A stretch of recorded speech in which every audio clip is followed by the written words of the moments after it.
Silence swallowed the room whole when the doctors declared that the newborn son of Chicago's most feared mafia boss had stopped breathing. Vincent Corsetti, the man who had made entire criminal empires kneel before him, collapsed to his knees beside the tiny, lifeless body. His hands, the same hands that had signed countless death warrants, now trembled helplessly against his son's cold skin.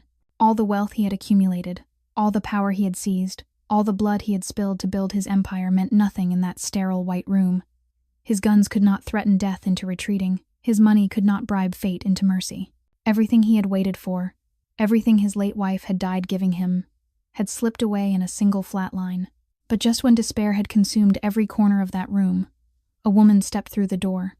She was frail, her clothes worn from years of poverty, her face pale from a heart condition she could not afford to treat. She was nobody, just a night shift janitor who had taught herself medicine by watching doctors and reading discarded textbooks. All she had was a tattered notebook filled with desperate scribbles and a promise she had made to her dying twin brother 15 years ago. She did what no specialist in that room had dared to attempt, what every expert had already given up on. And what happened next was something no doctor could ever explain. But here is what she did not know. The man whose son she was about to save was the same man who had ordered her family's execution 15 years earlier. If this story touched your heart, hit that like button and share it with someone who needs to hear it. Subscribe and turn on notifications so you never miss what happens next. Because some stories do not just entertain, they change how we see the world. Now, let us go back to the beginning, to understand how a woman with nothing became the only one who could save everything for a man who had taken everything from her. 15 years ago, on a winter night so cold it cut through skin and bone in the suburbs of Chicago, 12-year-old Serena Hayes was sitting at the dining table with her family. Her father, Michael Hayes, was an ordinary accountant working for a small transportation company. Her mother, Eleanor, was carrying a bowl of hot soup from the kitchen, while Samuel, Serena's twin brother, was fighting her for the last cookie. The small house was warm. Laughter filled the air, and none of them knew that this would be the last dinner they would ever share together. At exactly 8:45 in the evening, the front door was kicked open. Men dressed in black stormed inside, their faces hidden behind masks, guns in their hands as cold as their eyes. Michael sprang to his feet, a father's instinct driving him toward his wife and children. He didn't even have time to say a single word before the gunshot rang out. Serena saw her father fall, blood spreading across the wooden floor he himself had varnished the previous summer. Eleanor screamed, pulling both children tightly into her arms, trying to drag them toward the back door. But she wasn't fast enough. The second bullet tore through her back, and Serena felt her mother's body collapse, pressing down on her and Samuel like a final shield. The attackers ransacked the house, searching for something the Hayes family never had. They overturned every drawer, ripped apart every notebook, then vanished into the night as if they had never existed. Serena lay motionless beneath her mother's body, not daring to breathe, not daring to cry, until a deadly silence swallowed the house. She pushed her mother aside, her trembling hand touching Eleanor's face, already cold. Eleanor's eyes were still open, but they saw nothing anymore. Serena turned to look for Samuel, and her heart shattered when she saw him lying beside the dining table, blood pouring from a wound in his stomach. A stray bullet had passed through their mother's body and lodged into him. Samuel was still breathing, but each breath was as fragile as a candle flickering in the wind. Serena crawled to him, lifting his head onto her lap, pressing her hands against the wound even as blood seeped through her fingers.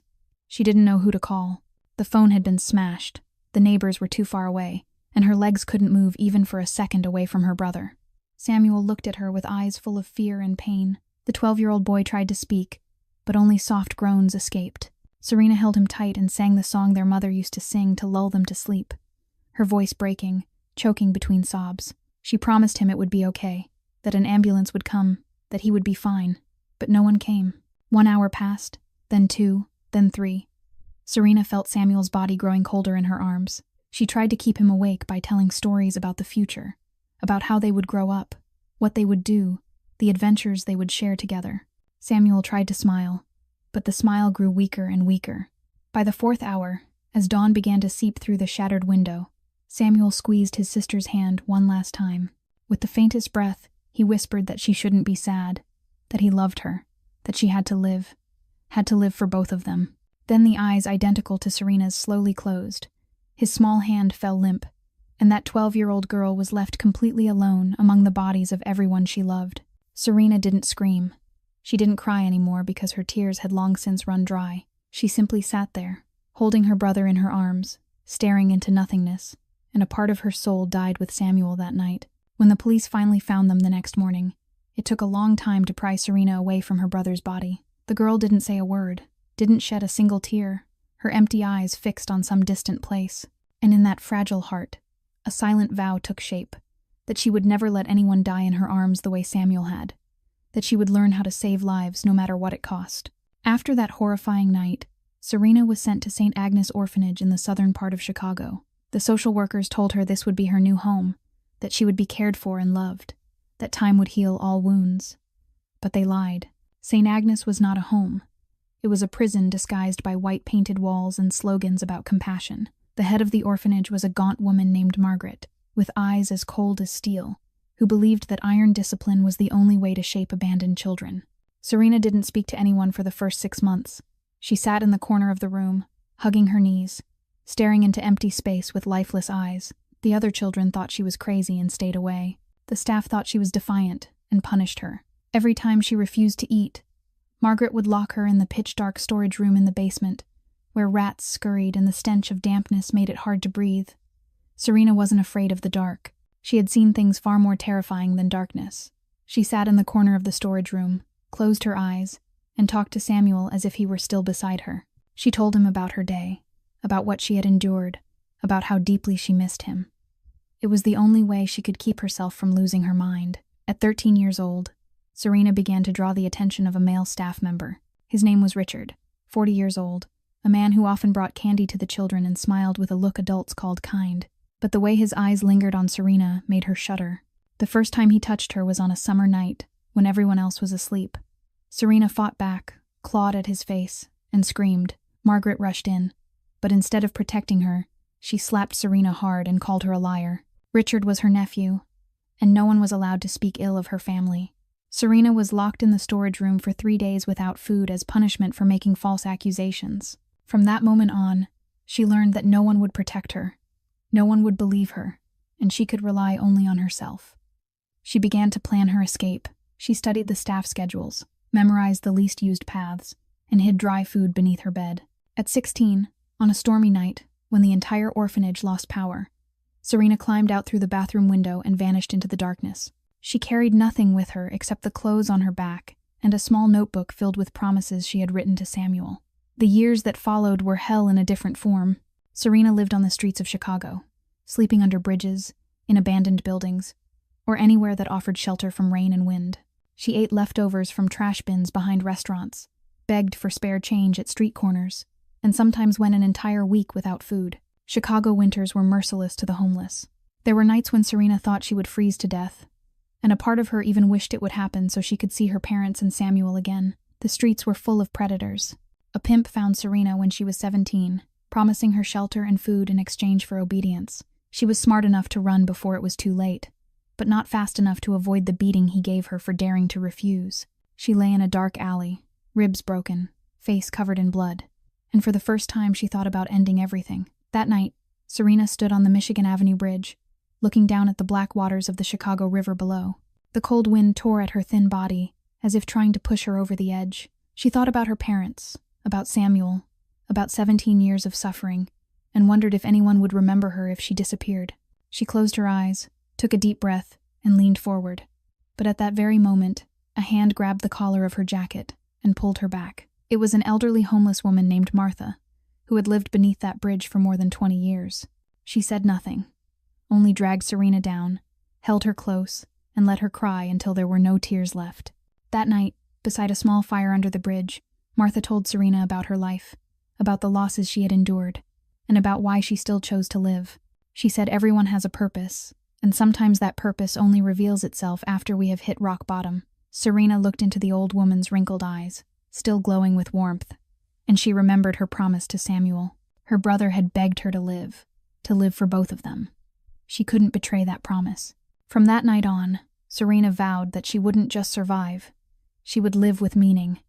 She would learn how to save people, the way she couldn't save Samuel. She would turn pain into purpose, loss into strength. And no matter how many times the world turned its back on her, she would never turn her back on those who needed her. While Serena was struggling through her own private hell on the streets of Chicago, The man responsible for all that suffering was sitting on the throne of a criminal empire. Vincent Corsetti was only 21 years old when his father, Don Salvatore Corsetti, was assassinated in a brutal gang war soaked in blood. In a single night, a young man who had just graduated from college was forced to drape himself in a mantle of power he wasn't ready to wear. Other bosses looked at Vincent as easy prey, a child they could swallow whole. They were wrong. Vincent had his mother's eyes but his father's heart. He learned to hide fear behind a cold exterior, learned to turn other people's suspicion into a weapon, and most importantly, learned never to let anyone see his weakness. But no matter how hard he became, Vincent was still a young man swimming among sharks, and he needed a guide. That man was Marco Benedetti, his father's closest advisor, a 60-year-old with silver hair and eyes as deep as ancient wells. Marco told Vincent there was a traitor inside the organization, a rat feeding information to the Vittori gang, the Corsetti family's sworn enemy. Marco placed a file on the desk, bearing the name of an accountant working for a transportation company the Corsetti family used to launder money. Michael Hayes. Marco said Hayes had been seen meeting with Vittori men, that financial documents were leaking, that if they didn't act immediately, the entire empire would collapse. Vincent studied the file, studied the photograph of a middle-aged man with a gentle face and honest eyes. Part of him hesitated, but Marco was the man he trusted most, the man who had carried him in his arms as a child, the man who had taught him everything about the underworld. Vincent signed the death order without asking another question. He didn't pull the trigger himself, didn't look into the victim's eyes. He only put his name on paper and let others do the dirty work. That night, while gunshots echoed through a small suburban house, Vincent sat in his office, drinking whiskey and telling himself this was the price of power. The truth emerged only 3 years later, when Marco died of cancer and left behind a confession letter. Michael Hayes had never been a traitor. He was an innocent accountant framed by Marco to conceal his own crimes. Marco had been selling information to the Vittori for years, and he needed a scapegoat to divert suspicion. Vincent read the letter in silence, then burned it to ashes. He couldn't change the past, couldn't bring the dead back, and revealing the truth would only make him look weak in his enemy's eyes. So he buried the secret deep within himself, along with the guilt and the haunting image of a family he had destroyed because of a lie. In the years that followed, Vincent built his empire on a foundation of blood and tears. He became more ruthless, more distant, and allowed no one near the heart that had turned to stone. Until Isabella appeared. She was the daughter of a legitimate business partner, a 23-year-old woman with hair as black as midnight and a smile that could melt ice. Isabella wasn't afraid of Vincent like everyone else. She looked straight into his eyes and said she saw something different behind the brutality, a pain he was trying to hide. Vincent didn't believe in love, but he believed in Isabella. They married in a small ceremony attended only by those closest to them, and for the first time in years, Vincent thought perhaps he could be redeemed. Isabella brought light into his life, brought him hope for a different future. But fate is never generous to men like Vincent Corsetti. After years of trying, Isabella finally became pregnant. Vincent had never been so happy, never so afraid, and never prayed so much, even though he didn't believe in God. He swore he would protect this child with everything he had, that he wouldn't let anyone harm his family the way he had once harmed another. But he didn't know that blood debts from the past never disappear. They only wait for the right moment to be collected. 15 years have passed since that fateful night, and Serena Hayes is now a 27-year-old woman with eyes far older than her age. She is no longer the frail little girl living under bridges, but life has not become much kinder. Every day of Serena's life begins at 4 a.m, when the alarm rings in the damp basement beneath an abandoned laundromat on the south side. The space is barely 10 square meters, holding only a battered single bed, a small electric burner, and a rusted faucet that drips day and night. Concrete walls are stained with mold. The stench from old sewer pipes rises whenever it rains, and rats sometimes dart across her feet in the dark. Yet this is the only place Serena can call home, a place she pays for by helping Martha, the very woman who saved her on the Michigan Avenue Bridge 10 years earlier.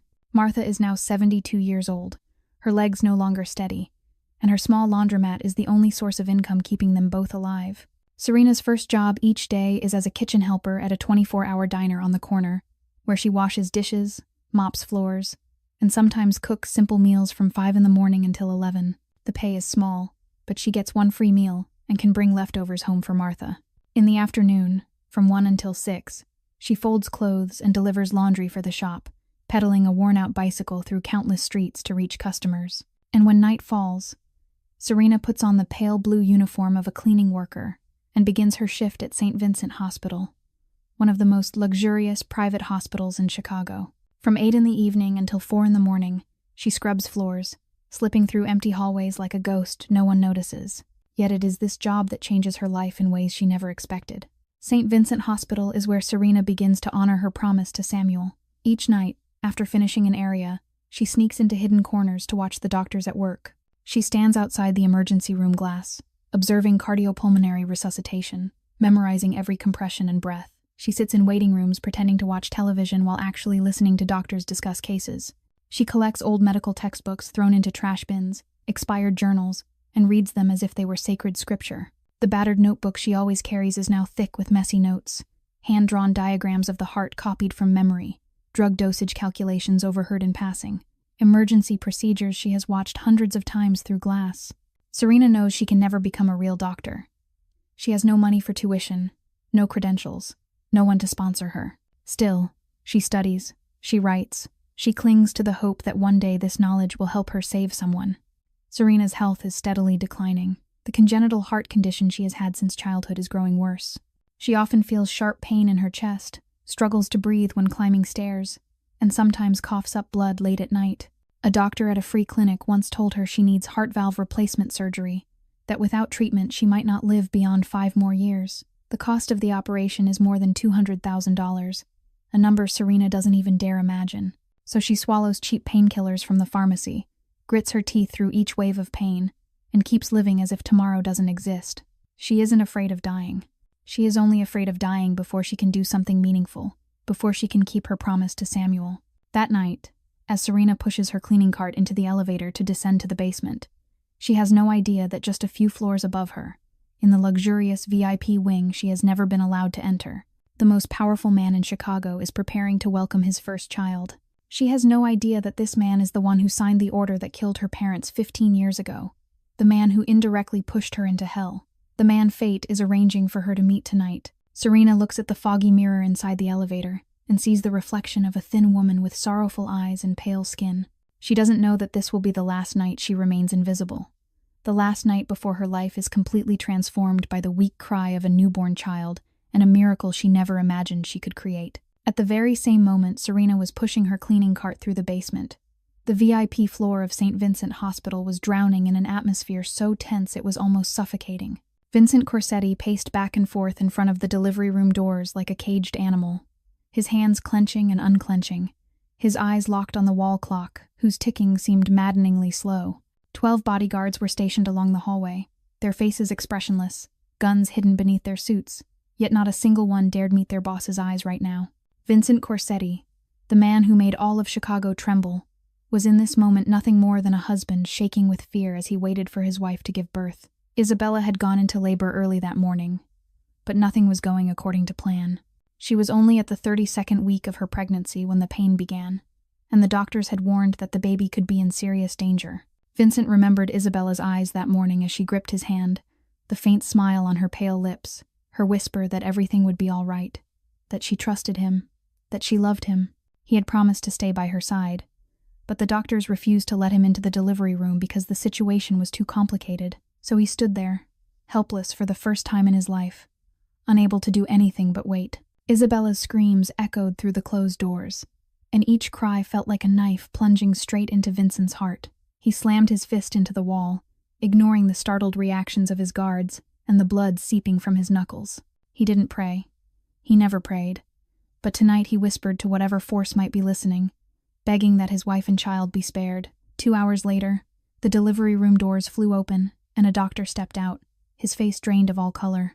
Vincent lunged forward, grabbing the man by the collar and roaring demands for his wife and his child. The doctor trembled, trying to pry Vincent's hand away, and spoke words Vincent couldn't believe were real. Isabella had lost too much blood. They had done everything they could, but they couldn't save her. The baby had been delivered safely, but he was extremely weak due to being born prematurely. Vincent stood frozen, his arms falling limp at his sides, unable to comprehend what he had just heard. He shoved the doctor aside and rushed into the delivery room, only to see Isabella lying motionless on the bed, her black hair spread across the white pillow, her eyes closed forever. Blood still stained the sheets, and the sharp metallic smell in the room made Vincent feel sick. He walked to the bedside, his legs heavy as lead, and dropped to his knees beside his wife's body. He took Isabella's hand, still warm but no longer able to squeeze back, and for the first time in 15 years, Vincent Corsetti cried, not silent tears, but raw, broken screams from a man who had just lost the only reason he had left to live. Outside the room, the bodyguards lowered their heads, none of them daring to witness their powerful boss collapse like a tower stripped of its foundation. The faint cry of a newborn from the adjacent room pulled Vincent back from the edge of despair. He lifted his head, tears still streaming down his face, and remembered that Isabella had left him one final gift. He rose on trembling legs, walked into the neonatal intensive care unit, and saw his son for the first time through the glass of an incubator. Lucas was terrifyingly small, his body weighing less than 2 kilograms, his skin red and wrinkled, his eyes tightly shut, his tiny fingers twitching weakly in the air. Tubes and wires covered the baby's fragile body. Monitors beeped softly in rhythm with a faint heartbeat. The doctor said Lucas would need constant monitoring, that the next 2 weeks would be extremely dangerous, that they would do everything possible but couldn't promise anything. Vincent placed his hand against the glass, staring at the child his wife had traded her life to bring into the world. Through his tear-filled eyes, images of Isabella flooded his mind.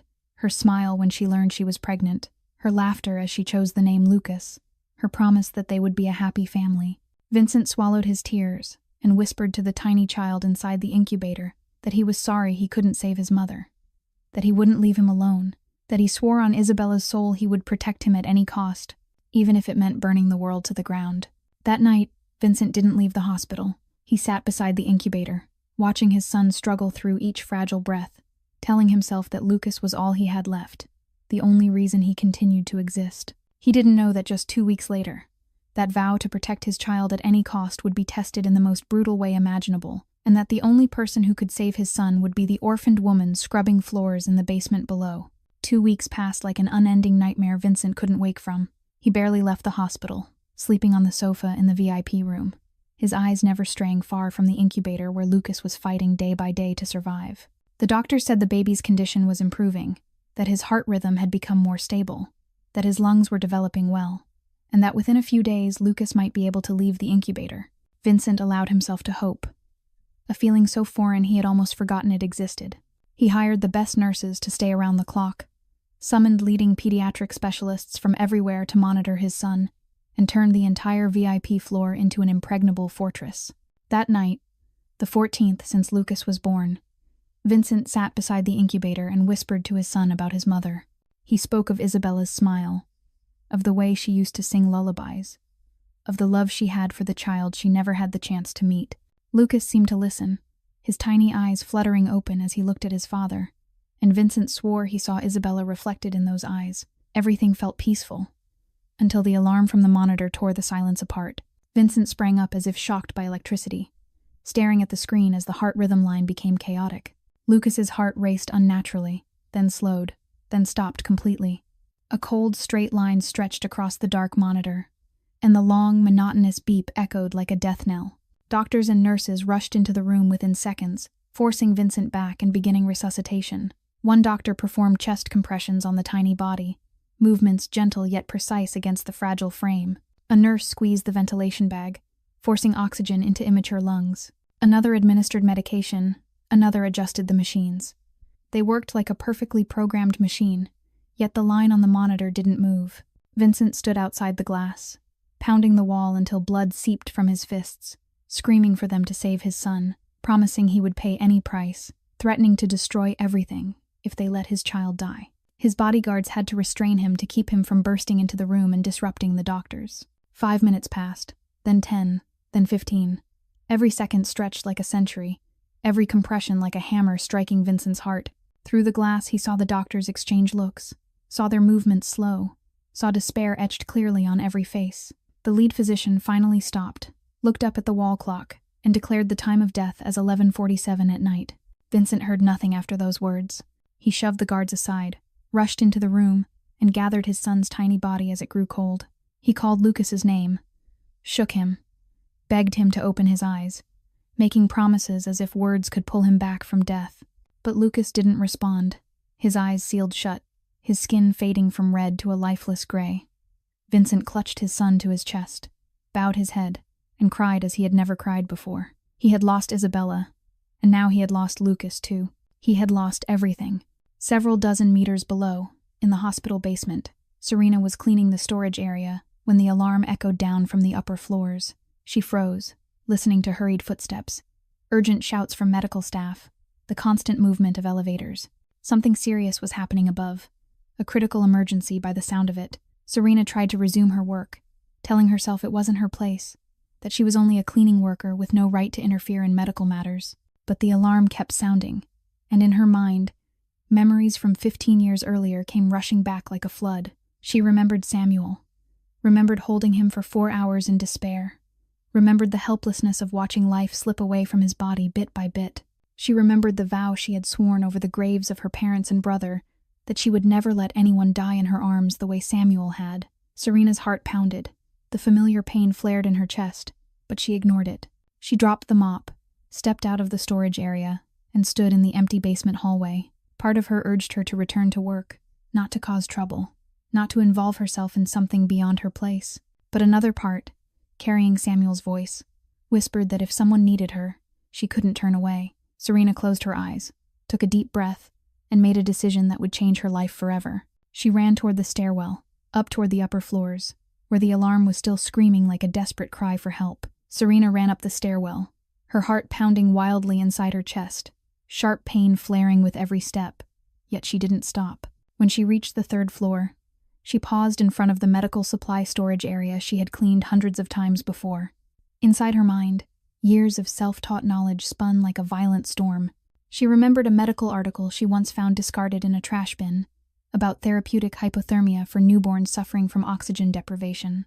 The article said that when the brain is deprived of oxygen, lowering the body's temperature can slow cellular damage and extend the critical window to save a life. The doctors upstairs surely knew this, but perhaps they had given up too soon. Perhaps they believed it was already too late.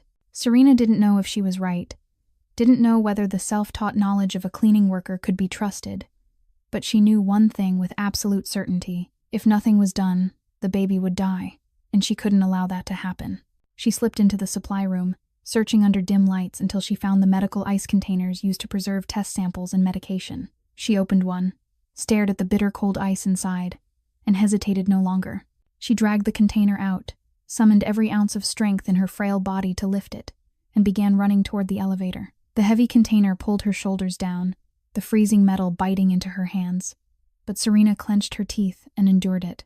She had endured far worse over the past 15 years, and she wasn't about to let physical pain stop her now. The elevator carried her up to the VIP floor, a place she had never been allowed to step foot in during her 2 years working there. When the doors opened, Serena was immediately blocked by 2 massive bodyguards in black suits. They looked at her as if she were a rat that had wandered into a lion's den, contempt in their eyes, hands already moving toward the guns hidden beneath their jackets. One of them barked at her, demanding to know who she was and what she was doing there, ordering her to get out immediately before they called security. Serena didn't back away. She looked straight into their eyes, her voice trembling yet firm, and said she could save the baby. The guards scoffed, and one of them grabbed her arm, preparing to drag her back into the elevator. At that moment, Serena screamed with every bit of strength she had left that she knew how to save the baby, that she begged them to give her one chance, that if nothing was done the baby would truly die. Her scream echoed through the hallway, and Vincent Corsetti heard it. He stepped out of the room, his eyes red and swollen from crying, his face ashen like a man already half dead. He looked at Serena, at the thin girl in a wrinkled cleaning uniform clutching a container of ice, and couldn't understand what she thought she was doing. The bodyguards reported that she was a cleaning worker who had snuck upstairs, that they would take care of it immediately. Vincent raised his hand, signaling them to stop. He stepped in front of Serena, stared directly into her eyes, and asked in a voice hoarse with grief what she thought she could do that the best doctors couldn't. Serena swallowed hard, fighting to keep her voice from shaking, and explained the hypothermia method. She said that if the baby's body temperature was lowered immediately, the brain could be protected. The heart might start beating again. She said she wasn't a doctor, only someone who had taught herself, but she begged for one chance. She said that if nothing was done, the baby would die, but if they tried, at least there would be hope. Vincent looked at her in a long, heavy silence, and in that moment, these 2 complete strangers locked eyes for the first time. He didn't see a poor cleaning worker. He saw a fierce fire of determination burning inside those sorrow-filled eyes. And perhaps out of desperation, perhaps because he had nothing left to lose. Vincent nodded and ordered the guards to let her in. Serena didn't waste a single second. She rushed into the room, set the container down, and began to work with trembling yet precise hands. She took out the ice, wrapped it in clean cloths, and carefully placed it around Lucas's tiny body. She positioned ice beneath the neck, along the sides, beneath the legs, creating a cold cocoon around the child. The doctors stood nearby, watching her as if she were insane, but none of them intervened, because Vincent was standing right there, his gaze promising death to anyone who dared interfere. As she worked, Serena whispered to Lucas, her voice soft as breath, telling him not to give up, telling him to come back to his father, telling him she had once lost her brother but she wouldn't lose anyone else again. Tears streamed down her face without her realizing it, and in that moment she was no longer in St. Vincent Hospital. She was back in the night 15 years ago, holding Samuel, begging for a miracle to happen. 1 minute passed in suffocating silence, then 2, then 3. Serena kept adjusting the ice around Lucas's small body, her eyes never leaving the ashen little face. She whispered prayers she didn't even know she still remembered. Words her mother had once taught her back when she was an innocent child untouched by pain. Vincent stood beside her, his hands clenched into fists, every second slicing into his heart like a blade. The doctors watched with doubtful expressions, some shaking their heads in weary disbelief at what they believed was the meaningless effort of a deranged cleaning girl. The lead physician stepped forward, ready to order her to stop, when suddenly the monitor flickered. The cold straight line began to tremble, faint at first like the breath of someone on the edge of death, then stronger, steadier. Lucas's heart started beating again. The rhythmic beeping filled the room, the most miraculous music Vincent had ever heard in his life. He rushed to his son, hardly daring to believe his eyes as Lucas's skin slowly regained color, as the tiny chest rose and fell with each fragile breath. The doctors stood frozen, mouths open, unable to explain what had just happened. The lead physician immediately ordered continued monitoring and temperature control, initiating the professional hypothermia protocol they should have considered earlier. A nurse whispered that it was a miracle, that she had never seen anything like this in 20 years of practice. Vincent turned to find Serena, wanting to thank her, wanting to ask who she was, and how she knew what to do. But he only saw her staggering backward, one hand clutching her chest, her face white as paper. Serena felt the familiar pain explode with greater violence than ever before, as if an invisible hand were crushing her heart. She had endured it since running up the stairs, forcing her broken heart to obey long enough to finish what she started. But her body had reached its limit. The room began to spin, faces blurred, and she saw Vincent rushing toward her with panic etched across his face. She wanted to say something, wanted to ask if the baby was going to be all right, but her lips wouldn't move. The last thing she saw before darkness swallowed her was the eyes of that unfamiliar man, eyes filled with an emotion she couldn't name. Then she fell. Vincent lunged forward and caught Serena before she hit the floor, his arms closing around a frail body so light it felt almost weightless. She was burning with fever, her lips pale, and only then did he notice the dried blood at the corner of her mouth. Vincent shouted for doctors, and for the first time in his life, his voice carried real fear for a complete stranger. The doctors rushed in, examined her quickly, and realized Serena was going into acute heart failure. They lifted her onto a gurney and rushed her away amid shouted orders and urgent commands. Vincent stood motionless in the room, watching her disappear through the doors, his hand still remembering the warmth of her body. He didn't know who she was, didn't know her name, didn't understand how a cleaning worker could have the knowledge and courage to do what an entire team of specialists hadn't dared attempt. But he knew she had just saved his son's life, and she had nearly died doing it. Vincent turned to Lucas, now being carefully tended by nurses, the monitor showing a steady heartbeat. Then he looked back at the door through which Serena had been taken. Two people from opposite ends of life, one who had everything and one who had nothing, had crossed paths tonight in a way fate had been arranging for 15 years. Vincent turned to Tony, his closest bodyguard, and gave an order that allowed no argument. Find out everything about that girl, who she is, where she lives, what she does, and make sure she receives the best treatment possible. He didn't understand why he cared so deeply about a stranger, but something in her eyes haunted him, something familiar and painfully unresolved that he couldn't explain. That night, they lay in 2 different hospital rooms within the same building, one fighting to live, and one waiting for answers that would change both of their lives forever. Tony returned the following morning with a thin file in his hands, and an expression that was difficult to read. Vincent was sitting beside Lucas's bed, dark circles under his eyes from a sleepless night, his hand tightly holding the small fingers of his son who was slowly recovering. When Tony entered, Vincent gestured for him to sit and begin his report.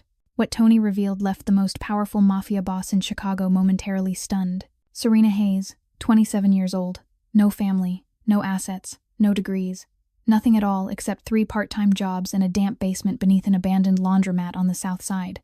Tony said that when his men went there to collect her belongings to bring to the hospital, they couldn't believe what they saw. The basement was barely 10 square meters. Walls stained with moisture, water dripping from old pipes, rats scurrying everywhere. All of her possessions fit into a single small bag, a few worn-out sets of clothes, a box of expired painkillers, and 1 notebook. Vincent took the notebook Tony placed on the table and flipped through it, his curiosity growing with every page. This was no ordinary diary. It was a trove of medical knowledge written in slanted yet orderly handwriting, filled with astonishingly detailed hand-drawn anatomical diagrams, drug formulas, emergency procedures, and countless notes in the margins. Some pages were creased and frayed from being read too many times. Others stained with marks Vincent couldn't tell were tears or sweat.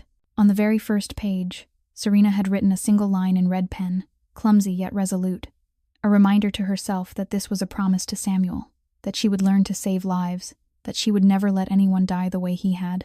Vincent read that line again and again, wondering who Samuel was and what story lay behind those words. Tony continued, saying Serena had been working at this hospital for 2 years, night shifts from 8 in the evening until 4 in the morning, her monthly pay barely enough to buy medicine and pay rent on the basement for the laundromat owner. She had no friends, no relatives, no one at all, except a 72-year-old woman named Martha, who lived above the laundromat. Most hospital staff barely remembered her face because she was so quiet, so invisible, like a ghost slipping through the night without leaving a trace. But one detail stood out, something Tony emphasized carefully. Many medical staff recalled seeing her standing outside the emergency room glass for hours, watching doctors work with an intensity as if she were absorbing every movement into her memory. Vincent closed the notebook, set it on the table, and stared out the window in a long, heavy silence. He couldn't understand it. A woman so poor she lived in a rat-infested basement, with a heart condition that could kill her at any moment, had no reason to risk her life for a stranger's child. Yet she did. She had run up multiple flights of stairs with a failing heart, pushed past armed guards, done what the best doctors hadn't dared attempt, and nearly died because of it. Why? Vincent wondered. What did she gain from this? She didn't know who he was, didn't know Lucas was the son of a mafia boss, had no motive beyond the instinct to save a life. He had encountered too many calculating people in his life, people willing to sell their souls for money and power. But this girl was different. The look in her eyes when she gazed at Lucas wasn't the look of someone seeking leverage. It was the look of someone who had lost someone before and couldn't bear to let it happen again. Vincent ordered Tony to ensure Serena received the best treatment possible, no matter the cost, and to post guards outside her hospital room as if she were the most important person in the building. Tony nodded and left, leaving Vincent alone with the notebook and thousands of unanswered questions. He opened it again, turned to the page with Samuel's name, and whispered to himself that he would find out who she was, what her story was, and why fate had brought her to save his son on that very night. 3 days after Serena was taken into intensive care, Vincent received a call from Uncle Marco, the 62-year-old man who had taken over the role of advisor since Marco Benedetti's death. Marco Corsetti was Vincent's father's younger brother, the only person in the family Vincent trusted without reservation, the man who had helped him build his empire over the past 15 years. There was something strange in Marco's voice over the phone, heavy and hesitant, as if he were weighing every word before letting it out. He told Vincent to come to the office immediately, that there was something important about the girl who had saved Lucas, something that couldn't be discussed over the phone. Vincent left Lucas in the care of the nurses and drove to the Corsetti family headquarters on the north side. When he entered the office, Uncle Marco was standing by the window with his back turned, hands clasped behind him as always. On the desk lay a thick file stamped in red with the word confidential. Vincent sat down and asked what could possibly be so important. Marco turned around, his aged face heavy, his eyes looking at Vincent with a sorrow Vincent had never seen before. He walked to the desk, opened the file, and slid it toward Vincent. "This is the complete investigation on Serena Hayes," he said. "And there's something you need to know." Vincent picked up the file, but he didn't need to get past the first page to feel the blood drain from his face. The names Michael and Eleanor Hayes stared back at him, the same names that had been etched into his conscience as his first and most haunting mistake. He didn't need to read the dates or the address. The ghost of that cold December night in 2009 rushed back with a violence that made his hands tremble. Every detail in the report mirrored the nightmare he had tried to bury. The innocent accountant, the crossfire, and the young boy, Samuel, who had died in his sister's arms. The realization hit him like a physical blow. The woman who had just saved his son was the same girl he had left orphaned in the dark 15 years ago. Vincent's heart felt as if it were being crushed. He remembered that day with terrifying clarity. It was the first winter after he took power. The winter when he had signed the execution order for an accountant named Michael Hayes, after being convinced by advisor Marco Benedetti that the man was a spy. Vincent turned the page again and saw a copy of the very execution order he had signed 15 years earlier, his own uneven signature at the bottom right corner. His hands trembled, the file slipped onto the desk, and he looked at Uncle Marco with hollow eyes. "How long have you known?" Vincent asked, his voice hoarse. Marco let out a heavy sigh. "The moment you gave me her name, I recognized the Hayes family. I remember that case because I was the one who opposed the attack. But Marco Benedetti convinced you there was no other choice. I reinvestigated everything, and I found this." He handed Vincent an old yellowed sheet of paper, the confession Marco Benedetti had written before his death. Vincent had burned the original, but he didn't know Benedetti had left a copy in his safe, one that was only opened recently. The confession confirmed that Michael Hayes was not a spy, that he was merely a scapegoat Benedetti used to conceal his own betrayal. Vincent read every line, and with each one, he felt himself sinking deeper into the abyss. He had killed an innocent man. He had killed Serena's parents.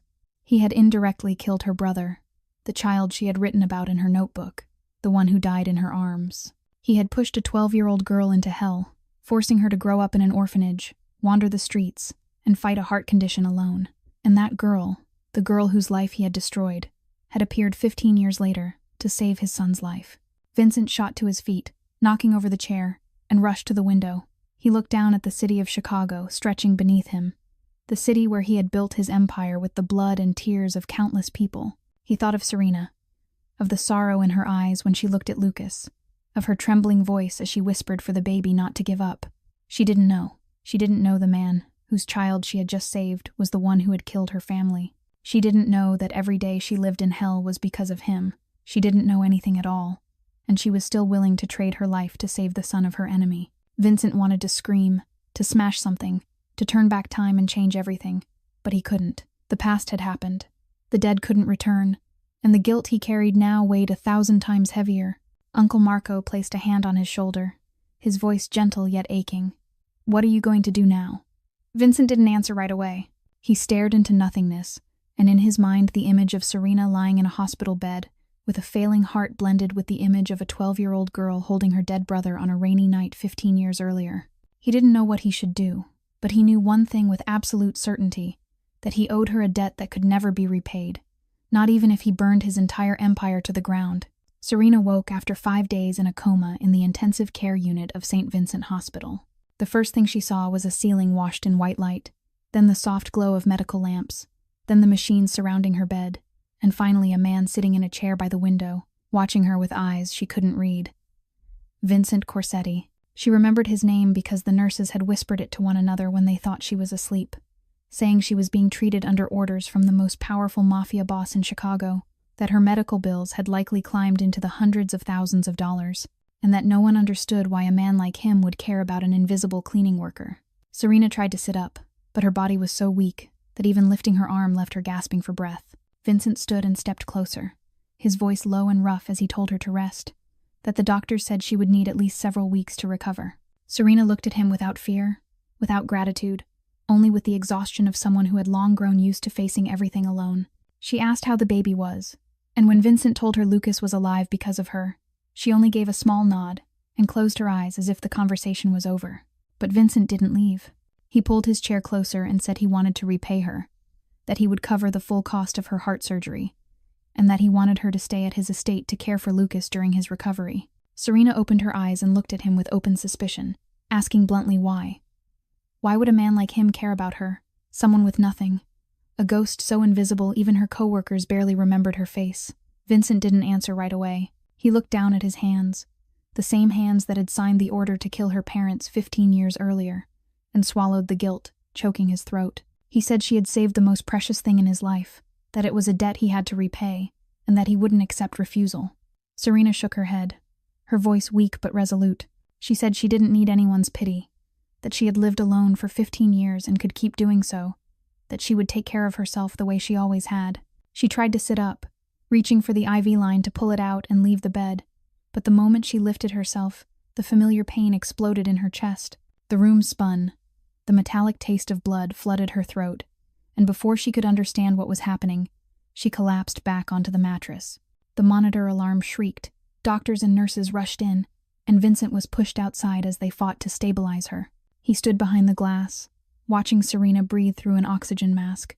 Her face drained of color, and for the first time in his life felt helpless down to his bones. He had caused all of this. He had pushed her into a life of poverty that left her unable to afford treatment, and now she was slowly dying right in front of him. When Serena woke the second time, the head physician told her plainly that if she didn't undergo heart valve replacement surgery within the next few months, she would die. There was no other option. No miracle that could save her if she continued to refuse treatment. Vincent stood nearby, silent. And when the doctor left, he asked her if she planned to die. Serena looked at him, her eyes heavy with exhaustion, and for the first time she had no answer. She thought of Martha waiting for her at the laundromat, thought of the promise she had made to Samuel that she hadn't yet fulfilled, and thought of the baby she had saved. At last, she nodded in agreement. Not because she wanted to live in a mafia boss's mansion, but because she didn't want to die before finishing what she had sworn to do. Vincent arranged everything within 2 days. Serena was moved to the Corsetti estate on the North Shore, a vast mansion with dozens of bedrooms and a full household staff. She was given a room larger than the basement she once lived in, with a soft bed, warm blankets, and windows overlooking a lush garden. But Serena felt no gratitude. She treated Vincent with icy distance, answering him in short sentences, never meeting his eyes, avoiding him whenever possible. She didn't know why his presence unsettled her so deeply, only that something in his gaze made her uneasy, as if he were hiding a terrible secret. With Lucas, however, she was entirely different. The baby was brought to the estate once he was strong enough to leave the hospital, and Serena spent most of her time by his side. She sang him to sleep with the songs her mother once sang, told him the stories she used to tell Samuel, and held him with a tenderness she thought she had lost forever. When she looked at Lucas, she didn't see the son of a mafia boss. She saw Samuel, the brother she couldn't save, and she swore she would protect this child with everything she had. 2 weeks passed inside the Corsetti mansion, and Vincent realized that Serena had become an irreplaceable part of Lucas's life without ever trying to be. The baby cried whenever she left the room, slept most peacefully when held in her arms, and seemed to recognize her warmth and her voice more than anyone else in the house. Vincent watched from a distance, noticing the way Serena looked at his son with a gentleness that felt almost unreal, the way she moved with such care, as if Lucas were the most precious treasure in the world. Yet every time Vincent stepped into the room, that softness vanished, her eyes turning cold like a frozen lake in winter. She treated him like a stranger, without hatred but without kindness either, only a distance he didn't know how to cross. That night, Vincent couldn't sleep. Guilt from the past clung to him whenever darkness fell, the faces of the dead returning in his dreams, sleep becoming a luxury he no longer possessed. He stepped into the hallway, intending to go downstairs for a drink, when he heard singing drifting from Lucas's room. The voice was light as breath, sad as an autumn wind, and so beautiful it made him stop. Vincent moved quietly toward the door, staying in the shadows, and looked through the slightly open doorway. Serena was sitting in an armchair beside the crib, holding Lucas and singing him to sleep. The song wasn't in English, but a melody unfamiliar and haunting, perhaps a folk song her mother once sang, every note heavy with longing. Moonlight spilled through the window, bathing her face in silver, and Vincent saw tears rolling down her cheeks. Serena cried as she sang, crying without sobbing, crying as if this was something she did every night when no one was watching. When the song ended, she bent down and kissed Lucas on the forehead, whispering through a breaking voice that she missed Samuel, that she was sorry she hadn't been able to save him, that she wished he were here to see how hard she was trying to keep her promise. She spoke to the sleeping baby as if she were speaking to her brother, saying Lucas was so much like Samuel, with the same round eyes and the same way of gripping her finger in his sleep. She said she would protect Lucas, that she wouldn't let him suffer the way her brother had, even if it cost her everything. Vincent stood outside the door, listening to every word, feeling his heart tear apart. He knew who Samuel was, knew how the boy had died, and knew that he himself had been the one who set it all in motion. But tonight, for the first time, he saw Serena's wound, not through an investigation file, but through real tears, through a broken song, through pain she had buried for 15 years. She too was an orphan. She too had lost the person she loved most. She too lived under the shadow of unbearable memories. In some terrifying way, she and Vincent were alike, both shattered souls trying to piece themselves back together. Vincent stepped away quietly, not letting Serena discover him, and returned to his room with a storm of thoughts. He didn't sleep at all that night, thinking of her voice, her tears, the way she spoke Samuel's name as if the boy were still somewhere nearby. The next morning, Vincent did something he had never done for anyone except Isabella. He went into the kitchen himself, ignoring the private chef who stared at him as if his employer had lost his mind, and prepared breakfast for Serena. Just toast and fried eggs, nothing elaborate, but it was the only way he knew how to show care without words. He carried the tray to her room, set it on the table, and left before she could ask why. Serena looked at the tray, then at the door where Vincent had just disappeared, and for the first time she felt confused. She didn't understand this man, didn't understand why he treated her this way, and didn't understand why her heart beat just a little faster when she thought about the look in his eyes that morning. 1 month passed inside the Corsetti mansion, and everything seemed to be slowly settling into place. Lucas grew stronger each day, began to smile whenever he saw Serena, and the baby's dark eyes always lit up the moment she entered the room. Vincent continued bringing her breakfast every morning, even though she never once said thank you, and he started finding small excuses to be near her more often. Serena noticed the change but said nothing, quietly accepting it the same way she had always accepted everything in her life. But fate never allows peace to last. That night, as Serena was singing Lucas to sleep, his body suddenly burned with an unnatural heat. She placed her hand on his forehead and froze when she felt how dangerously high his temperature was. She called the servants, called Vincent, and within minutes, the entire mansion was jolted awake. Lucas began to convulse, his tiny body shaking uncontrollably, his eyes rolling back as white foam gathered at the corners of his mouth. Serena clutched him tightly, trying to keep his head from striking the crib rails, screaming for an ambulance with a voice that tore through the night. Vincent burst into the room, his face drained of color at the sight of his son thrashing in Serena's arms. He took Lucas and ran for the car, not waiting for the driver, getting behind the wheel himself and driving faster than he ever had in his life. Serena sat in the back seat, holding Lucas against her chest, whispering to him not to be afraid, that everything would be all right, that she was here. She didn't realize tears were streaming down her face, didn't realize she was terrified in the same way she had been 15 years earlier, holding Samuel in that fateful, rainy night. St. Vincent Hospital admitted Lucas immediately. The best medical team was summoned, and after hours of testing, the head physician requested a private meeting with Vincent. Serena sat in the hallway, her hands clenched until they turned white, watching through the glass as the doctor spoke to Vincent. She saw his face go pale, saw his eyes turn hollow like a man just sentenced to death, and her heart tightened against her will. When Vincent came out, he didn't look at her, walking straight to the end of the corridor and leaning against the wall, as if his legs could no longer hold him. Serena followed and asked how Lucas was, and Vincent's answer left her frozen. Lucas had bone marrow failure, a rare but extremely dangerous condition in newborns. His bone marrow couldn't produce enough blood cells, and without an urgent transplant within a matter of weeks, Lucas would die. Vincent spoke in a broken voice, saying he had contacted every bone marrow bank in the country without finding a match, that every member of the Corsetti family had been tested with no success, that he had spent millions searching for a donor but found nothing.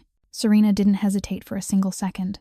She told Vincent she wanted to be tested, that she might be compatible, that it had to be tried. Vincent refused immediately, saying she had a heart condition, that donating marrow could kill her, that he wouldn't allow her to risk her life like that. But Serena didn't step back. She looked straight into his eyes and said he had no right to decide for her, that she had nearly died many times in her life and wasn't afraid of dying again, that if she could save Lucas, she would do anything. Vincent wanted to argue, but the look in Serena's eyes silenced him, eyes burning with resolve, eyes of someone who had already lost too much and couldn't bear to lose anyone else. He nodded, not because he agreed, but because he knew she would do it whether he stopped her or not. The test results came back after 24 hours of unbearable waiting, and when the doctor read them aloud, both Vincent and Uncle Marco stood stunned as if struck by lightning. Serena Hayes, a woman with no blood relation whatsoever to the Corsetti family, was the only person in the world whose bone marrow was an almost perfect match for Lucas. The compatibility rate was so high the doctors ran the test twice to be certain, and both times the results were identical. It was something medicine couldn't explain, as if fate itself had placed her here to save this child. Uncle Marco looked at Vincent with a heavy gaze, and in both men's minds the same question echoed. Whether this was a miracle or a reckoning, whether Serena had been born to save the son of the very man who had destroyed her family. Vincent didn't know what to feel: gratitude that his son had a chance to live, or guilt that once again he had to rely on the woman whose life he had ruined. Serena knew nothing of the storm inside their thoughts. She only knew that Lucas could be saved, and that was all that mattered. The night before the scheduled bone marrow transplant, Serena couldn't sleep. She wandered through the Corsetti mansion like a ghost, her aimless footsteps carrying her down long, echoing corridors she had never explored before. She thought about Lucas, about the surgery tomorrow, about the possibility that she might not survive if her fragile heart couldn't withstand the strain. She wasn't afraid of dying. She was only afraid of dying before she could save the child, before she could keep her promise to Samuel. Her steps stopped in front of Vincent's study, a place she knew was forbidden, a room no one was allowed to enter. But tonight, the door wasn't fully closed as it usually was, a narrow crack letting warm yellow light spill into the hallway. Vincent wasn't there, perhaps at the hospital preparing everything for the next day, and his absence felt like a silent invitation. Serena didn't know what compelled her to push the door open and step inside. Maybe curiosity, maybe intuition, or maybe fate guiding her toward a truth she deserved to know. The room was large, lined with bookshelves reaching the ceiling, a solid oak desk positioned at the center. On the desk lay stacks of files in disarray, documents Vincent had reviewed again and again through countless sleepless nights. Serena moved closer, intending to turn away because this wasn't her place, when her eyes accidentally fell on an open file stamped confidential in red. She saw her name, Serena Hayes, highlighted in yellow marker on the first page. Her heart began to race as she picked up the file, flipping through the pages with trembling hands. It was an investigative report about her family, about everything Vincent had uncovered since the night she saved Lucas. She read about her childhood, the orphanage, the years on the streets, and felt violated knowing he had known all of this without ever saying a word to her. But that wasn't what shattered her world. In the final pages, she found a copy of an old document, the paper yellowed with age, the ink faded but still clear enough to read every line. It was an execution order, listing her father's name, Michael Hayes, as the target, and at the bottom right corner, a jagged signature, Vincent Corsetti. Serena dropped the file, papers scattering across the floor, and she stood frozen as if all the blood had been drained from her body. She picked the page back up, read it again and again, hoping she was mistaken, hoping this was a nightmare she would soon wake from. But the words didn't change. Her father's name remained there, and Vincent's signature stood clear like a confession. She read further through the files, finding Marco Benedetti's confession, confirming her father's innocence, finding the report on the attack on the night of December 17th, 2009, and even photographs of the crime scene, her small home splattered with blood. 15 years. 15 years she had lived in hell. 15 years she had wondered who murdered her family. 15 years she had carried pain and hatred toward faceless killers. And the answer had been right in front of her all this time, living under the same roof, bringing her breakfast every morning, looking at her with eyes she now understood were filled with guilt, not care. Vincent Corsetti, the most powerful mafia boss in Chicago, the man who signed the order to kill her parents, the man who indirectly sent Samuel to his death, the man who destroyed her life and turned her into a ghost drifting through the streets. Serena didn't know how long she stood there, didn't know when Vincent had returned and was now standing in the doorway staring at her with a face drained of color. She lifted her head, and when their eyes met, no words were needed. They both knew the truth had been exposed. Vincent opened his mouth, about to say something, but Serena didn't give him the chance. She lunged forward, her fist swinging and crashing into his face with every ounce of strength her frail body could gather. Vincent didn't dodge, didn't block. He simply stood there and took the blow, as if it were a punishment he deserved. Serena struck him again, then again, tears streaming down her face as broken screams tore from her throat. She shouted at him that 15 years she had lived in hell because of him. 15 years she had been orphaned because of him. 15 years she had carried the pain of losing Samuel because of him. She screamed that she hated him from the depths of her soul, hated him enough to want to kill him right there. Vincent remained still, blood spilling from the corner of his mouth, making no move to defend himself. He said in a hoarse voice that he knew, that he deserved it, that she could kill him if it would ease her pain. Serena wanted to keep hitting him, wanted to keep screaming, but her body had reached its limit. The familiar pain in her heart exploded with brutal force. Her legs buckled, and before she could understand what was happening, she collapsed onto the cold floor. The last thing she saw before consciousness slipped away was Vincent's eyes filled with anguish and guilt, The eyes of the enemy she had hated for 15 years without knowing his face, and now she didn't know whether she should keep hating him or learn to forgive in order to free herself. Serena woke up in a hospital bed, her body aching as if it had been crushed, yet the physical pain was nothing compared to the agony tearing her soul apart. She lay there staring at the stark white ceiling, letting silent tears soak into the pillow beneath her head. For 15 years she had lived with unanswered questions. For 15 years she had wondered who had taken her family from her. And now that she knew the truth, she felt no relief at all, only a hollow emptiness that reached all the way inside her chest. Vincent Corsetti, the man who had brought her breakfast every morning, the man who had looked at her with eyes she once believed held concern, the man she had almost allowed herself to trust, and also the man who had killed her parents, who had indirectly pushed Samuel toward his death, who had turned her life into hell. She couldn't stay here another second. When night fell and the hospital corridors grew quiet, Serena carefully pulled the intravenous line from her arm, put her clothes back on, and slipped out of the room like a ghost. She took nothing with her except the worn medical notebook, the only thing bound to her promise to Samuel. She moved through the hallway, avoiding the night nurses, and searched for the back exit. She would disappear, return to Martha's damp basement, live out the rest of her days in a dark corner where no one would ever know her name. She didn't need help from her enemy, didn't need the heart surgery he paid for, didn't need anything from hands stained with her family's blood. But as she passed the neonatal intensive care unit, her steps slowed and then stopped. Through the glass, she saw Lucas lying inside the incubator, his tiny body tangled in wires and tubes, his skin pale from lack of blood.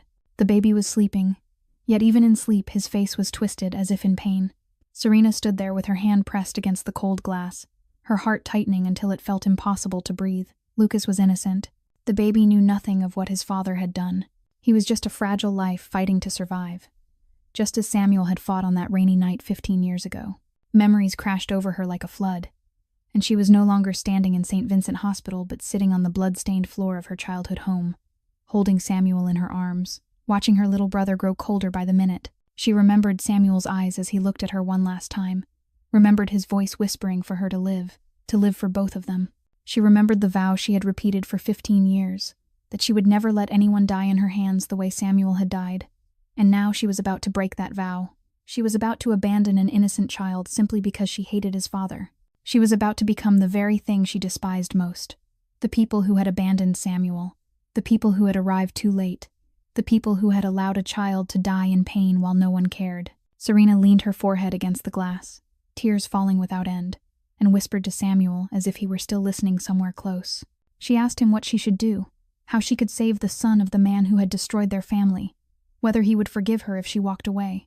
And in the soft night air moving through the empty corridor, she seemed to hear Samuel's voice answer, the voice of the 12-year-old boy she still carried in her heart, telling her that Lucas was innocent, that hatred should never fall on the innocent, that if she walked away now she would be no different from those who had abandoned him long ago.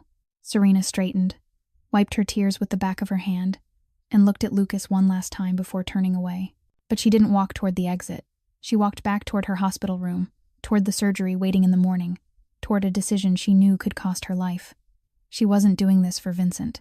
She was doing it for Lucas, for an innocent child like she and Samuel once were.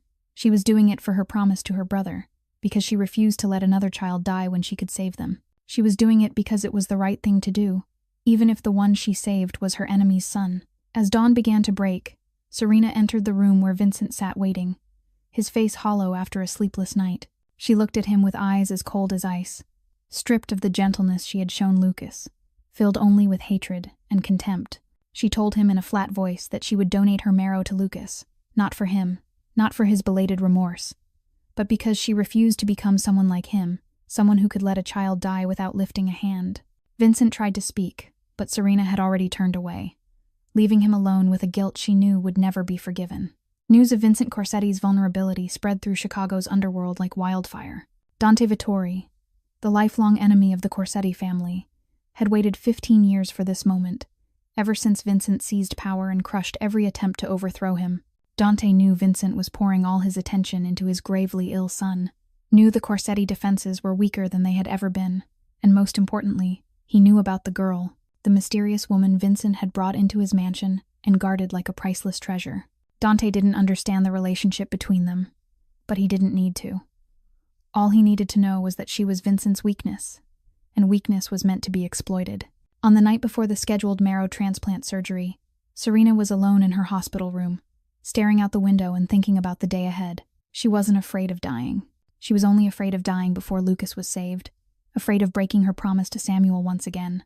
She didn't hear the door open, didn't see the shadow slip into the room, until a rough hand clamped over her mouth and a needle pierced her neck. The sedative flooded her veins, and the last thing she saw before consciousness faded was the face of a stranger wearing a cruel smile. When Serena woke up, she found herself strapped to an iron chair in a damp basement that reeked of blood and urine.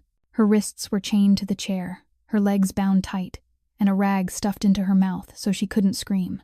In front of her sat a man in his 40s with sharp features and eyes as cold as a snake's, lounging in a luxurious chair and holding a glass of red wine that looked like blood. He introduced himself as Dante Vittori, the sworn enemy of Vincent Corsetti, and said he had a few questions for her about Vincent's plans, about weaknesses in the Corsetti security system, and about any information that might help him bring Vincent down. Serena looked at him without a trace of fear, and when the rag was pulled from her mouth so she could answer, she spat straight into his face. She told him she knew nothing about Vincent's plans, knew nothing about the Corsetti family, and even if she did, she wouldn't tell a coward like him. Dante wiped his face, his smile vanishing and replaced by pure rage. He signaled his men, and what followed was a hell Serena had never known. Even after 15 years in darkness, they beat her, slapped her, lashed her back with a whip until blood soaked through her thin shirt. They pressed lit cigarettes into her arms, listening to the hiss of burning flesh and the sound of her teeth grinding as she refused to scream. They repeated the same questions over and over, and each time she stayed silent. The torture escalated. Serena didn't talk. Not because of loyalty to Vincent, but because she truly knew nothing. And even if she had known, she wouldn't have given them the satisfaction of seeing her break. She had endured worse in her life, had been beaten, abused, discarded like trash, and she had survived. She wouldn't fall to someone like Dante Vittori. In pain so intense, she was close to losing consciousness. Serena thought of Samuel, thought of her brother's eyes as he looked at her one last time, and whispered in her mind that she wouldn't give up. Not ever. Meanwhile, Vincent discovered Serena was missing just hours after she was taken. He stormed into the hospital like a force of nature, roaring at nurses and guards, reviewing security footage and seeing Serena carried away by unknown men. He knew instantly they were Dante's people, knew his enemy had struck where it hurt most while he was weak. Vincent mobilized the entire Corsetti force, hundreds of men unleashed to search for Serena through the night. He personally called every contact he had, threatening, bribing, doing whatever it took to find out where Dante was holding her. Tony asked why she mattered so much, and Vincent answered through clenched teeth that she was the only person who could save his son, and he would kill anyone who dared touch her. But deep down, Vincent knew that wasn't the only reason. He couldn't let Serena die at his enemy's hands, couldn't let her suffer again because of him. He owed her too much, and even if she hated him to the core, he would protect her with his life. After 12 hours of frantic searching, a traitor within the Vittori gang turned on Dante and gave up the address of the basement where Serena was being held. Vincent didn't wait to plan, didn't wait to gather more men. He grabbed a gun and went immediately with Tony and a small group of trusted guards. They stormed Dante's hideout like lethal ghosts, gunfire exploding in the night as enemies fell one by one. Vincent burst into the basement and saw Serena, saw her bound to the chair, her face covered in blood, her clothes torn to reveal raw wounds, yet her eyes still open, still defiant, unbroken. Dante stood behind her with a pistol pressed to her temple, a mad grin on his lips when he saw Vincent. He said that if Vincent took one more step, he would blow his girlfriend's head apart. Vincent stopped, his eyes locked on Serena, and in the brief moment their gazes met, she gave a slight nod, as if telling him to do it, not to worry about her. Vincent understood, and in a split second he raised his gun and fired. The bullet tore through Dante's shoulder, making him stagger and drop the weapon. Before he could react, Vincent lunged forward, knocked him to the ground, and wrapped his bare hands around his enemy's throat. He stared into Dante's eyes, saw the terror of a man about to die, and said this was the price for daring to touch someone who was his. Then he tightened his grip, tighter and tighter, until the light went out in Dante Vittori's eyes, until the lifelong enemy of the Corsetti family was nothing more than a cold corpse on the floor. Vincent stood, walked to Serena, and cut her bonds with hands still stained with enemy blood. He pulled her into his arms, lifted her up, and whispered against her ear that he was sorry for everything, sorry that she had suffered once again because of him. Serena didn't answer. She was too weak to speak, too broken to move, able only to lie still in the arms of the man she still hated, the man who had just killed the one who tortured her, the man she no longer knew how to feel about at all. Vincent carried Serena out of the death-soaked basement, stepping over the bodies of fallen enemies scattered across the floor without looking back. She was so light that he could barely feel her weight in his arms, the faint breath against his neck, the only proof that she was still alive. Tony had a car waiting at the rear entrance, and Vincent placed Serena in the back seat before sitting beside her and shouting at the driver to get them to St. Vincent Hospital as fast as possible. The car tore through the night like an arrow, ripping through the darkness and leaving behind Dante Vittori's hideout and everything that had happened there. Vincent watched Serena under the passing glow of streetlights, saw the bruises and dried blood on her face, the cigarette burns scattered across her arms, the torn shirt exposing angry red welts across her back. She had endured all of it without a single confession, without a single plea, and he didn't know whether to admire her resilience or hate himself for having pushed her into this nightmare. Serena opened her eyes, clouded by pain and exhaustion, and looked at Vincent with a gaze he couldn't decipher. She tried to speak, her lips moving, but before a sound could form, her body suddenly convulsed. She clutched her chest, her face draining of color in an instant, her breathing turning sharp and frantic as if the air were being pulled from her lungs. Vincent knew immediately it was her heart, the cruel condition that had haunted her for years, choosing the worst possible moment to strike. Panic seized him. He shouted at the driver to go faster, then pulled Serena against him, as if his presence alone could keep her from slipping away. He gripped her hand, the rough hands of a man who had killed without mercy now trembling as they held her icy fingers. He called her name again and again like a desperate prayer, begging her not to die. Not now. Not before he had a chance to atone. Serena looked at him, the light fading from her eyes, yet her pride still intact, unbroken by anything. Her lips trembled as she forced out the last breath she had left, telling him that she owed him nothing, that she wasn't dying because of him and wasn't living for him either, that he shouldn't think himself that important. Each word cut into Vincent like a blade. Yet he didn't let go.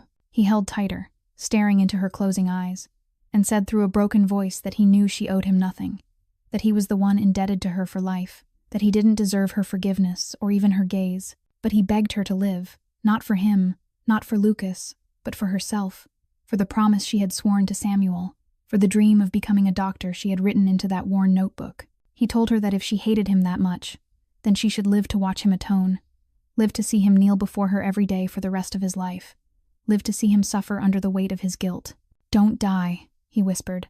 "Don't give him such an easy release." Serena heard every word, and in the pain tearing her chest apart, she didn't know what she felt. She hated him to the bone. Yet his words reached some hidden place inside her failing heart. She thought of Samuel, of her promise, of the medical notebook she had filled over 15 years, and realized she didn't want to die. Not yet. Not before she had finished anything she set out to do. She squeezed Vincent's hand, not in forgiveness, but because she needed something to hold on to so she wouldn't let go. The car slammed through the gates of St. Vincent Hospital at a reckless speed, and Vincent carried Serena into the emergency room, shouting for doctors with a voice that shattered the quiet of the late night. When they placed her on a gurney and rushed her away, Vincent kept hold of her hand until they forced him to release it.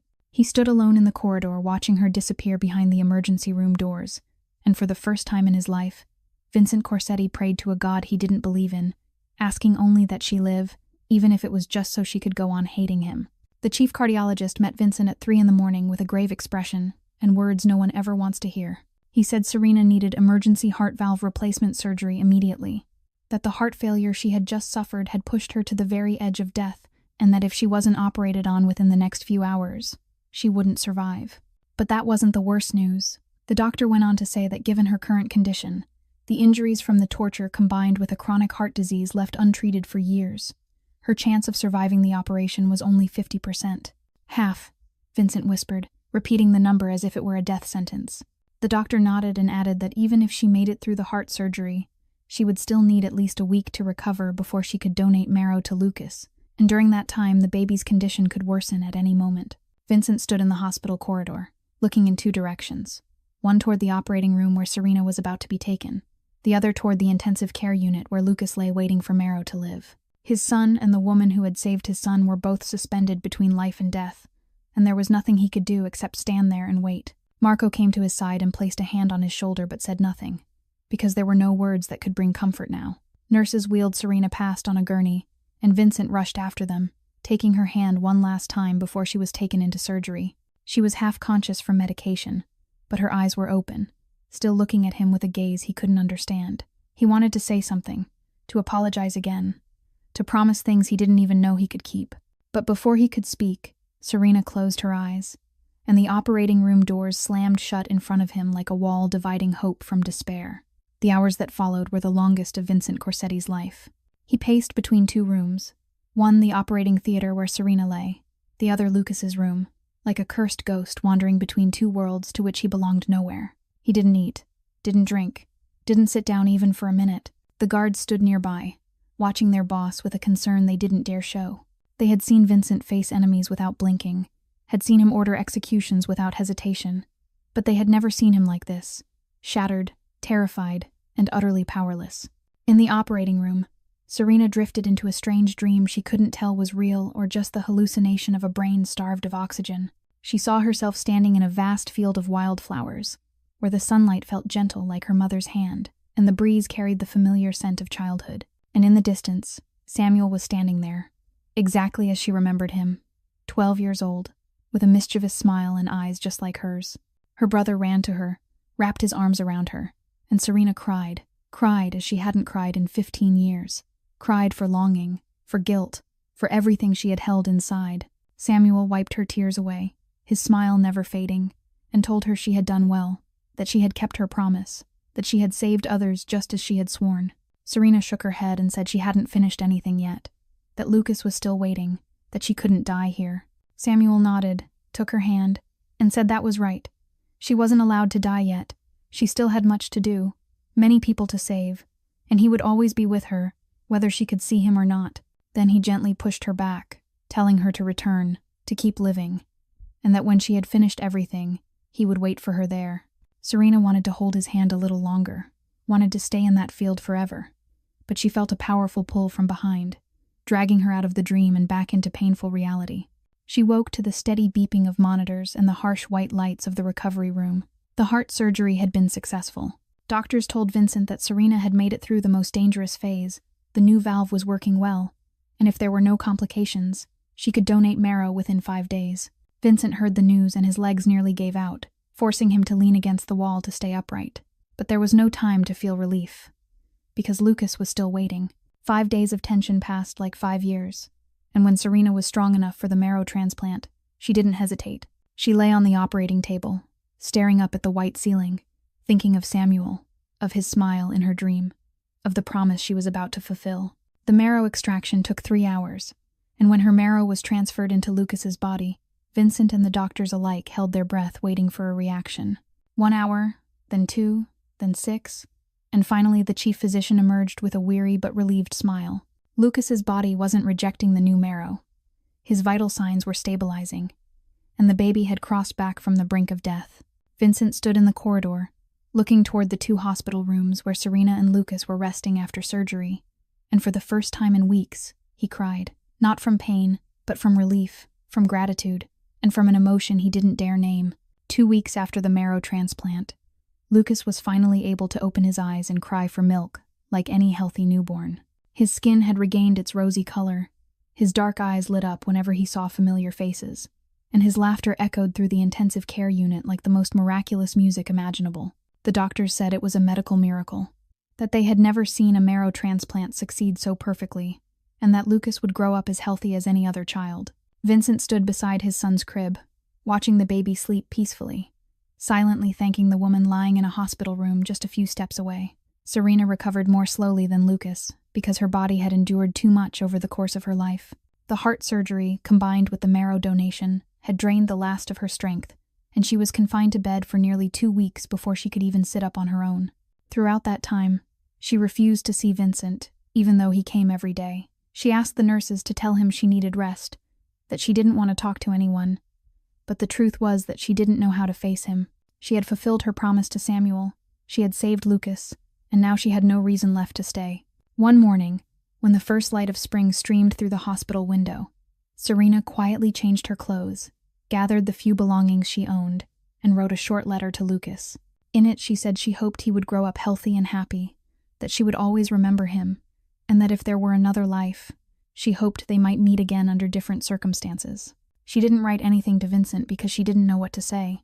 She still hated him, or at least she thought she did. But that hatred no longer burned as fiercely as before.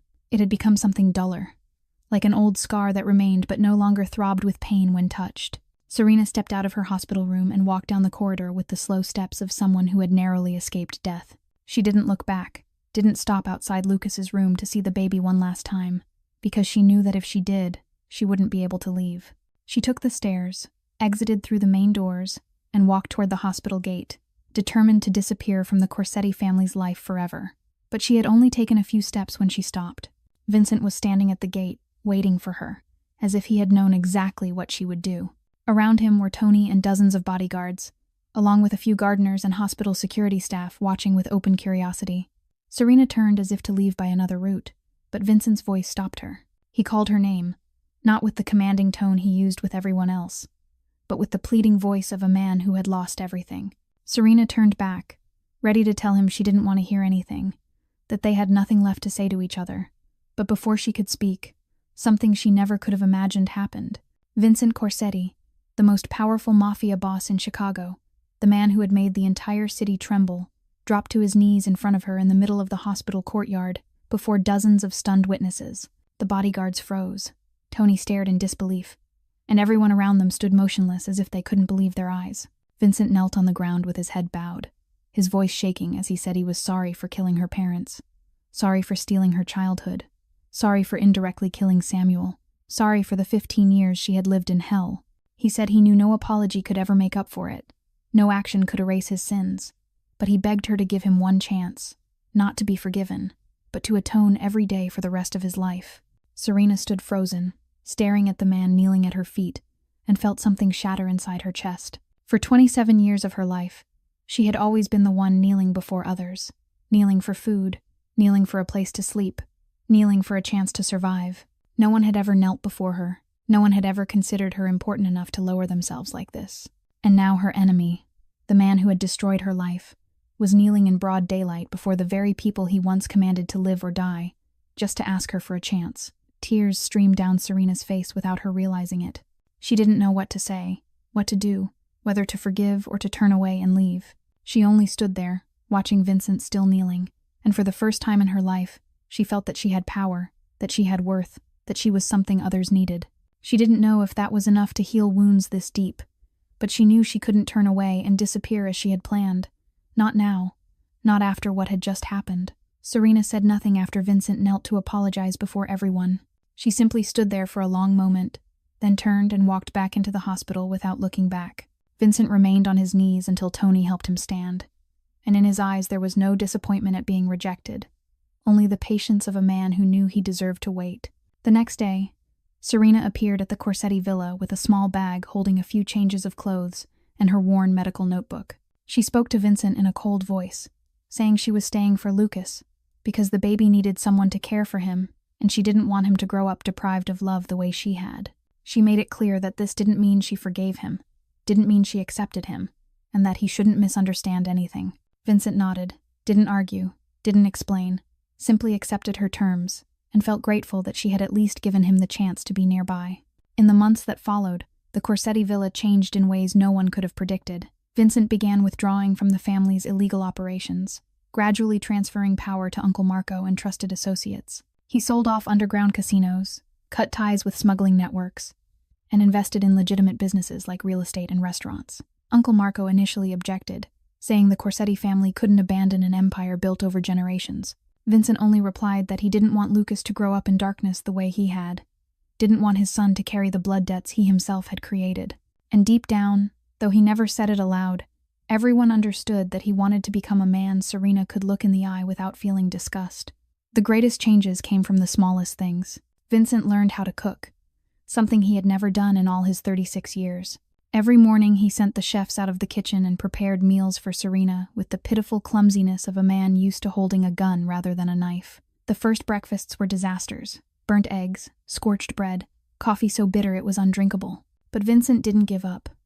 He watched instructional videos, asked the gardener how to choose fresh vegetables, and patiently tried again and again until her breakfast was no longer an ordeal. Serena never said thank you. but she ate everything he made, and for Vincent that was the greatest reward. As for Serena, she began pursuing the dream she thought had died long ago. Vincent arranged for her to enroll in a pre-medical program at a prestigious university in Chicago and hired tutors to help her make up for the education she had missed during 15 years on the streets. At first, Serena refused, saying she didn't need his help, but Vincent simply said this wasn't a gift, it was a debt he owed, and she deserved it more than anyone in the world. Serena studied with such intensity that she forgot to eat or sleep, as if she were trying to prove to the world that a street child could become a doctor. And every night, when she stayed up late, surrounded by books, Vincent would quietly place a glass of warm milk and a few cookies on her desk and leave without a word.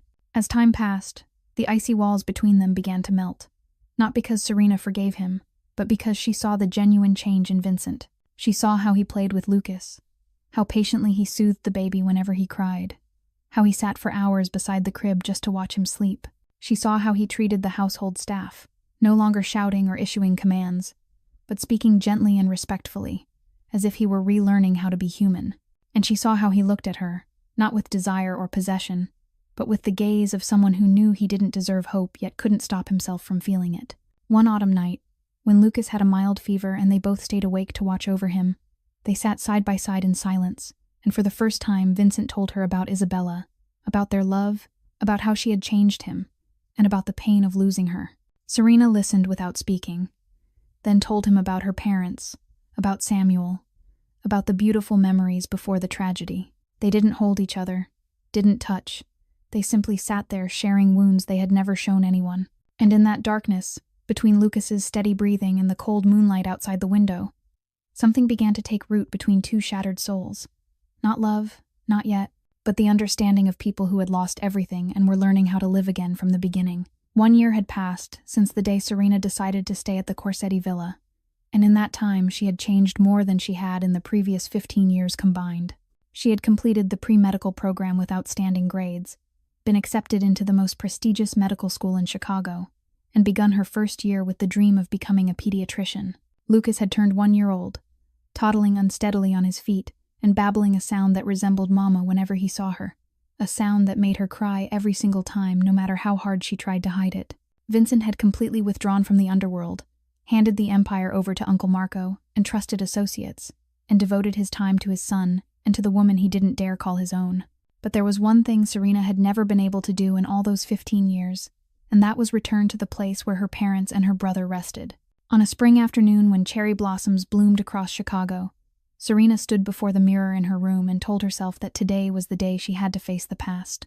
She wore a simple white dress, carried a bouquet of white chrysanthemums her mother had loved, and drove to Oak Hill Cemetery in the south of the city. She told no one of her plan, not even Vincent, because this was a journey she needed to take alone. The cemetery was eerily quiet, with only the sound of wind moving through the trees and distant birdsong. Serena walked along the familiar paths etched deeply into her memory, even though she had never returned since the day her family was buried, and finally stopped before 3 graves lying side by side beneath an ancient oak tree. Michael Hayes, Eleanor Hayes, and Samuel Hayes, names carved into cold stone, the people she loved most resting beneath the earth for 15 years, while she had been too afraid to come because she couldn't face the pain. Serena knelt down, placed the flowers before the graves, and tears streamed down her face without her trying to stop them. She told her father that she missed him, missed the way he taught her to ride a bicycle, missed his laughter whenever she acted spoiled. She told her mother that she was sorry she hadn't come sooner, that she still remembered her scent and the lullabies she used to sing. And she spoke to Samuel, the brother she missed every single moment, telling him she had kept her promise, that she had saved a child, that she was studying to become a doctor just as she had sworn she would. Then she said something she never thought she could say. She said she forgave the man who caused all of this, not because he deserved forgiveness, but because she deserved freedom. She said that for 15 years she had lived in hatred, and it had nearly killed her. But now she wanted to truly live, to truly love, to truly be happy in the way her parents and Samuel surely wished for her somewhere beyond this world. She said she didn't forget, would never forget, but she chose to let go, chose to move forward, chose to turn pain into strength instead of letting it continue to destroy her. When Serena stood up and turned around, she saw Vincent standing a few steps away beneath the oak tree, waiting in silence. She didn't know when he had arrived or how much he had heard, but she wasn't angry at his presence the way she thought she would be. Vincent stepped closer, his eyes red as if he too had been crying, and he said nothing, simply standing there and waiting for her next decision.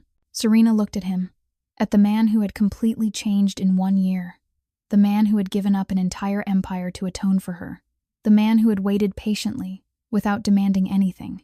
And for the first time, she spoke his name, not with coldness or hatred, but with the softness of a woman opening her heart. "Vincent," she said, just one word, yet it carried everything she couldn't put into language. Vincent trembled when he heard his name from her lips, as if he had been waiting for this moment his entire life. He stepped forward, lifted his hand to gently wipe the tears from her cheek, and asked in a whisper if she was sure. Serena didn't answer with words. She rose onto her toes, pressed her lips to his, and gave him her first kiss beneath the oak tree where her family rested. The kiss was as gentle as a breath, salty with tears, yet filled with the promise of a new beginning. And in that moment, within the quiet cemetery and among the ghosts of the past, two shattered souls finally found each other. 3 years after the first kiss beneath the oak tree at Oak Hill Cemetery, Serena Hayes' life had changed in ways the 12-year-old girl she once was would never have dared to dream of. She had graduated from medical school with honors and become a pediatrician at St. Vincent Hospital itself, the very place where everything had begun, where she once scrubbed floors late at night and secretly learned medicine through the glass doors of the emergency room. Now she walked those same hallways in a white coat with a stethoscope around her neck, respected by nurses who called her Dr. Hayes, trusted by parents who placed their children in her care, and loved by gravely ill children because she always knew how to make them smile even on their most painful days. Serena specialized in treating pediatric patients from poor families, children without health insurance, abandoned infants no one wanted to claim. She founded a charity called the Samuel Hayes Foundation to cover medical expenses for cases like these. And Vincent contributed millions of dollars each year to keep it running. He said it was how he atoned to the dead, by saving the living. Vincent and Serena were married on a crisp autumn day, in a small, private ceremony, attended only by those closest to them. There was no press, no curious crowds, just Uncle Marco, Martha, Tony, and a handful of friends they'd gathered over the years. Serena wore a simple white dress and carried a bouquet of white chrysanthemums, the same flowers she once laid at her mother's grave. As she walked toward Vincent beneath a rose arch in the villa's garden, she knew her parents and Samuel were watching from somewhere beyond, smiling. Martha cried through the entire ceremony, saying she never imagined she'd live to see the girl she rescued on Michigan Avenue Bridge all those years ago become such a beautiful, happy bride. 4-year-old Lucas served as the ring bearer, dressed in a tiny suit and holding the rings with adorable seriousness that made everyone laugh. He'd grown into a healthy, mischievous boy, with no trace left of the bone marrow failure that once nearly took his life. Every time Serena watched him run through the garden, she silently thanked fate for giving her the chance to save that fragile little life. Lucas called her Mom, and each time she heard it, her heart warmed as if every suffering of the past had somehow been worth it. One winter evening, with snow falling thickly outside and Lucas fast asleep in his room, Serena sat by the fireplace with Vincent and told him she was pregnant. Vincent froze for a moment, then pulled her into his arms and cried like a child. He asked what she wanted to name the baby, and without hesitation, Serena said that if it was a boy, she wanted to name him Samuel. Vincent nodded, understanding this was how she would keep her brother with her forever, how she would carry the memory of the dead into new life.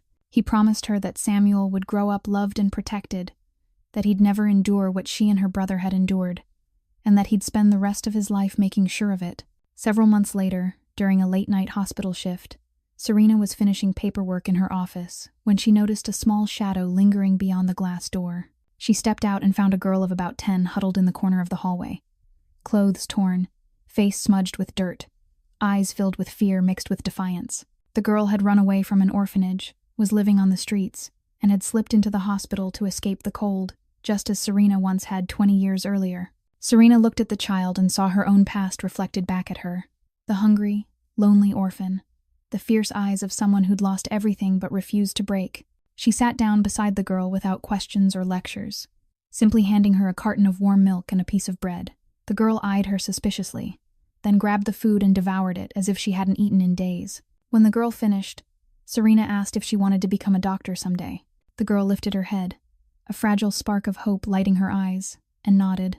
That night, Serena called Vincent and told him she wanted to bring the girl into their family, to give her the chance Serena herself never had, to turn the pain of the past into light for the future. Vincent didn't ask a single question. He simply said he'd prepare a room for their new daughter. The next morning, when Serena led the girl by the hand into the Corsetti villa, Lucas came running with a bright smile, shouting that he had a little sister now. Vincent stood in the doorway, looking at his wife with an expression full of love and awe, and Serena knew the circle had finally closed. She had once been an abandoned child, and now she was saving children like herself. She had once lived in darkness, and now she was bringing light to others. Wounds never fully disappear, but they can become the reason we heal others, and that was the legacy Serena Hayes chose to leave behind. Today's story leaves us with a profound lesson that darkness can't drive out darkness, only light can do that. Serena chose to become that light, turning her wounds into a reason to heal others. Sometimes the greatest pain in our lives becomes the strongest force that pushes us to live with deeper meaning. If this story touched your heart, please tap the like button and share this video with the people you love. Don't forget to subscribe to the channel and turn on notifications so you won't miss the next moving story. How did this story make you feel? And what did it remind you of in your own life? Please leave a comment below. We truly want to hear what comes from the deepest part of your heart. Wishing everyone watching this video good health, a joyful life, and peace in every single day. Goodbye, and see you again in the next video.